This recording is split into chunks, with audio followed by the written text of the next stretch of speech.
Hello. मैं चेतन लाल रेगर, सह आचार्य समाजशास्त्र, राजकीय महाविद्यालय शाहपुरा, जिला भीलवाड़ा। मैं आज आपको बीए पार्ट फर्स्ट का प्रथम प्रश्न पत्र के अंतर्गत समुदाय नामक जो अध्याय है उसके बारे में चर्चा करेंगे। इससे पूर्व हमने सोसाइटी के बारे में चर्चा की थी, समाज क्या है, और उसी का जो अगला अध्याय है वो है कम्युनिटी अर्थात समुदाय। समुदाय का जो कंसेप्ट है, जो अवधारणा है, वो कहाँ से आई, ये जानने के लिए हमें इसकी एक संक्षिप्त सामान्य भाषा में जो शब्द का प्रयोग किया जाता है उसके बारे में जान जाता है। तो कई बार जो लोग समुदाय को विशेष धर्म, संप्रदाय, जाति से इसका या लोगों के समूह से इसका अर्थ लिया जाता है, या इसके लिए इस शब्द को काम में लिया जाता है, जैसे ब्राह्मण समुदाय, ईसाई समुदाय, हिंदू समुदाय, सिख समुदाय। परंतु समाजशास्त्र में समुदाय शब्द का जो प्रयोग है इस अर्थ में नहीं लिया जाता।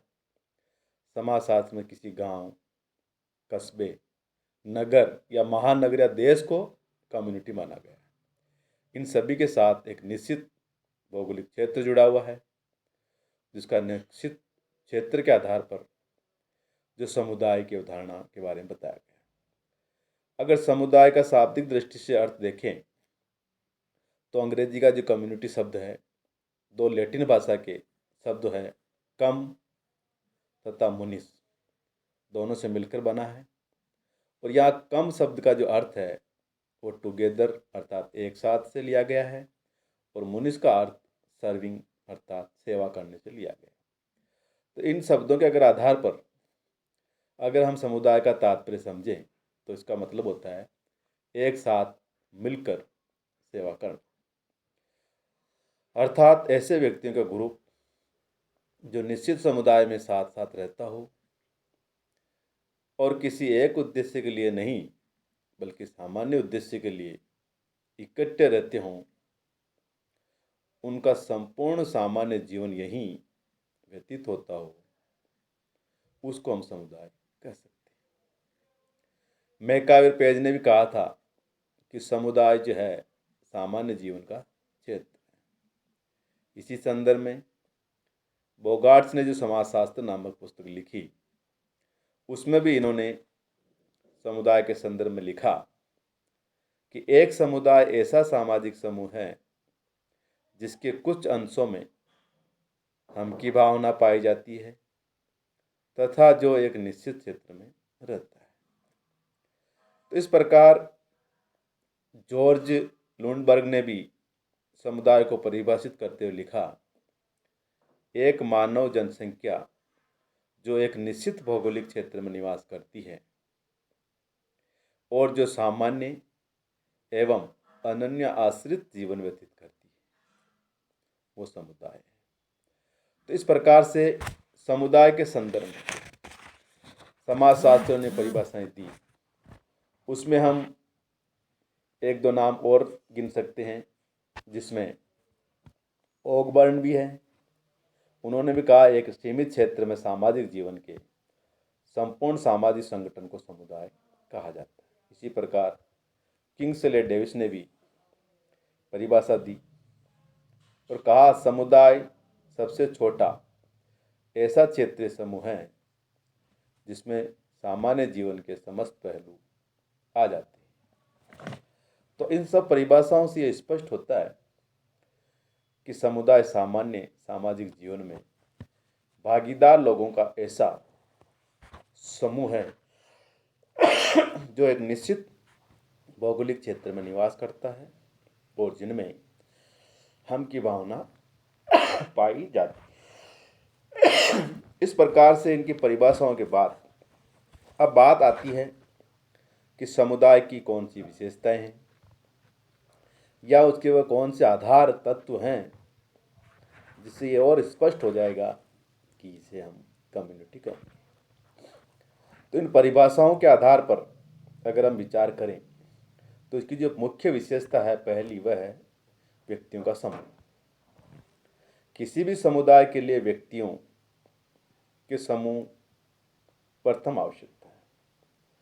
व्यक्तियों के बिना न सामान्य जीवन की हम कल्पना कर सकते हैं और न ही सामुदायिक भावना की। तो कहने का तात्पर्य व्यक्तियों का समूह होना आवश्यक है। दूसरी, डेफिनेट जोग्राफिकल एरिया, अर्थात निश्चित भौगोलिक क्षेत्र। प्रत्येक कम्युनिटी के लिए एक निश्चित भौगोलिक क्षेत्र होता है और होना आवश्यक है। जब तक किसी भी समूह का कोई निश्चित एरिया, जोग्राफिकल एरिया नहीं होगा, वह निवास नहीं कर सकता और उससे समुदाय भी हम नहीं कर सकते, क्योंकि प्रत्येक समुदाय का अपना अपना एक भौगोलिक क्षेत्र होता है और वह उसी क्षेत्र में रह करके अपने सामान्य जीवन की जो गतिविधियां हैं उसमें भावनात्मक रूप से कार्य करता है और कार्य करने के साथ साथ उसमें अपनत्व की जो भावना है वह वहाँ पर रह करके पनपती, जो कि समुदाय के लिए आवश्यक है। इसी प्रकार तीसरी जो विशेषता है वह है कम्युनिटी सेंटीमेंट, अर्थात सामुदायिक भावना। इसे हम की भावना के नाम से भी हम पुकारते हैं, क्योंकि समुदाय के निर्माण के लिए सामुदायिक भावना का होना महत्वपूर्ण आवश्यक है, अत्यंत आवश्यक है।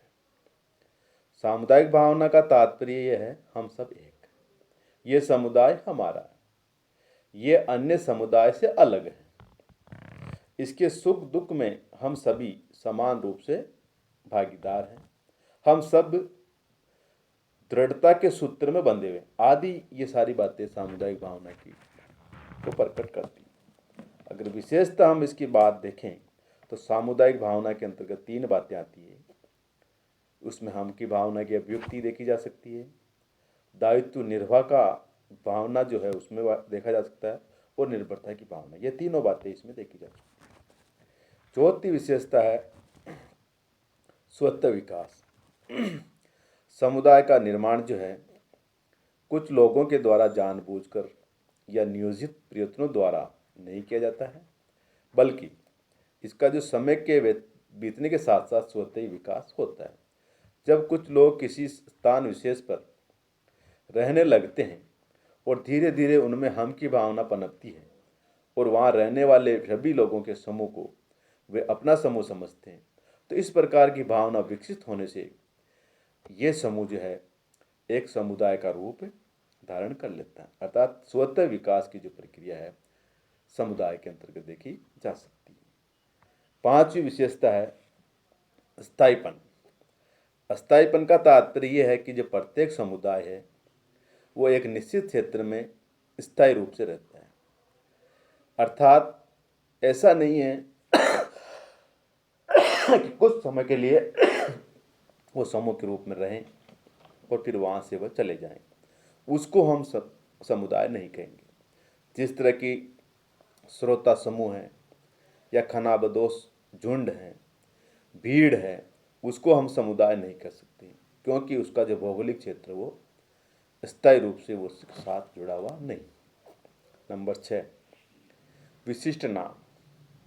प्रत्येक समुदाय का अपना एक विशिष्ट नाम होता है जो उस समुदाय के लोगों में हम की भावना जागृत करने और उसे बनाए रखने में योग देता है।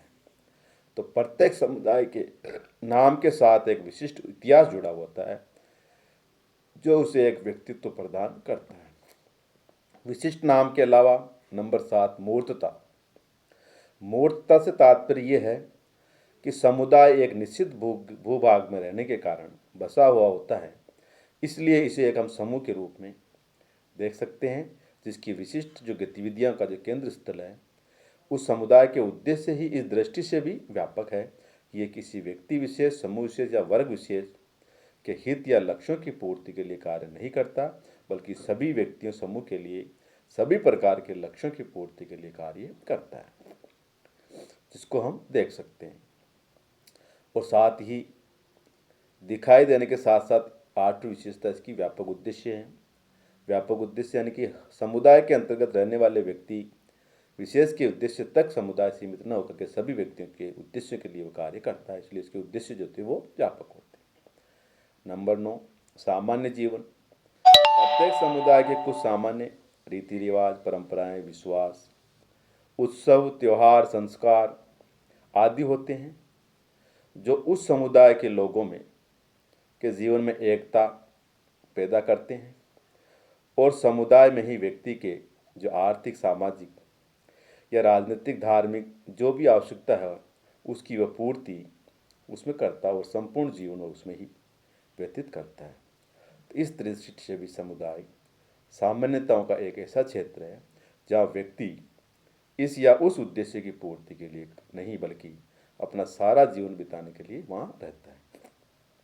तो सामान्य जीवन के साथ ही 10वीं जो विशेषता वह है सामान्य नियम व्यवस्था। गिन्सबर्ग ने भी नियम की सामान्य व्यवस्थाओं के समुदाय की एक विशेषता माना है। सामान्य नियम के माध्यम से ही लोगों में व्यवहारों को निर्दिष्ट किया जा सकता है और उन पर नियंत्रण रखा जा सकता है। उस सामान्य नियमों के निर्देशित होने के कारण ही एक समुदाय विशेष के लोगों के व्यवहारों में जो बहुत कुछ समानता देखने को मिलती है। तो सामान्य नियम व्यवस्था भी हर समुदाय की अपनी होती है। इसी प्रकार नंबर 11 है आत्मनिर्भरता। समुदाय एक आत्मनिर्भर समुदाय माना गया है जो अपनी आवश्यकताओं की जो पूर्ति है वह स्वयं करता है। आवश्यकता पड़ने पर समुदाय की ये विशेषता हम देखा जाए तो आदिम समुदायों, जनजातीय समुदाय या छोटे समुदाय में पाई जाती है।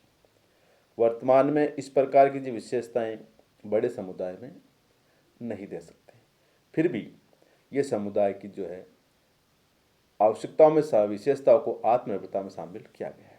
और अंतिम विशेषता और महत्वपूर्ण आधार तत्व है समुदाय का वह है अनिवार्य सदस्यता, अर्थात प्रत्येक व्यक्ति किसी न किसी समुदाय का सदस्य अवश्य होता है।